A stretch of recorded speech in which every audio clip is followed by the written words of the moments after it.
Hello and welcome to this tutorial. So we are going to add an extruded cut this time. So anytime you use your cut, you actually need a solid body to cut through. So the solid body we created with a simple extrude.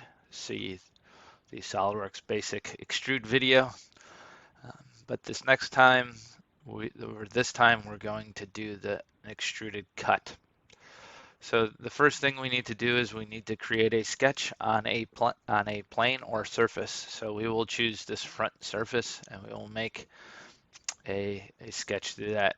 So by clicking on it, you get this pop-up menu. So we want to do sketch. We do not want to do edit sketch. So we'll sketch, and that creates a new sketch here. And you can tell we're in a sketch because you have your two buttons here.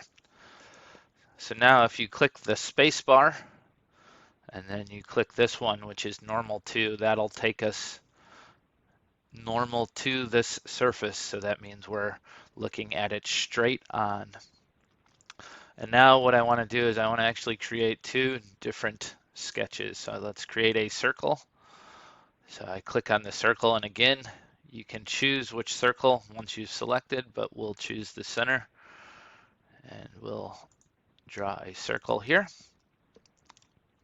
And then I'm going to choose the line and we will create a triangle. So we'll click once, we'll click again, we'll click again, and we'll click again. So when you click on that last point, it will finish the line command and create a closed sketch, which you need. So typing escape, and now our cursor is free. So now we have to, our sketch currently is not fully defined, which we need it. So basically, if you can move this sketch anywhere you want. So let's dimension. So click Smart Dimension, and we'll click on the outside of the circle to get the diameter, and we'll put that in as 20. Now we'll click the center of the circle and the horizontal bottom line, and we'll make that 25. And we'll click that center and that vertical, and we'll make this 40. So now we'll click escape, and you'll notice that the circle now is fully defined. Everything is black. If you were to click and hold your mouse, you can't actually move that. So now let's go over to this triangle. So the first thing I want to do is I want to click on this bottom line. And what you'll see over here is the line properties. So these are the properties of this line. So we want to make it horizontal. So when we make it horizontal, this green relationship comes in there, and that's telling us that this line is horizontal. So we'll click into space to unselect that line, and then we'll click this next line, and we'll make that one vertical. So we'll click the vertical over here, and now we have a nice right triangle. So again, I can click and move.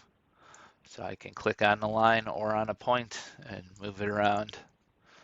So I'm actually going to switch it to the other side. And then I'm going to bring it over here. So you can adjust on the fly to get your shape looking about what you want. Then we will click Smart Dimension. We'll click the line, and we'll click the bottom of the rectangle. We'll make this 5. Don't know what happened there. We'll click and click, and then one more click. So we'll make that 5. And then we'll click, click, and then click out somewhere off the part, and we'll do 10. So that puts most of our triangle in black, but we still need to dimension. We're not fully defined, so we still need to dimension the actual length of the line. So we did the position, and now we're doing the length. So we'll click on that line, and now click on this line. So again, you click, and then a second click to place it. We'll make that one 50. So type the escape key, and now you're out of your dimensioning. So this one is the line and the point is black. All of these points and lines are black. So now you'll notice your sketch is fully defined. So we'll finish that sketch, and you can rotate. You can rotate using the center mouse button. If you don't have a center mouse button, you can use the left and right arrow key and the up and down to rotate. So now with by clicking on my sketch and then clicking extruded cut, I come into this. Both of our sketches turn yellow, and then we have the extruded cut properties here. So we will just choose through all for this one and click OK. So now we have created both of those sketches are a cut through our block. So that is the extruded cut using a circle and a lines to create a triangle. Thank you.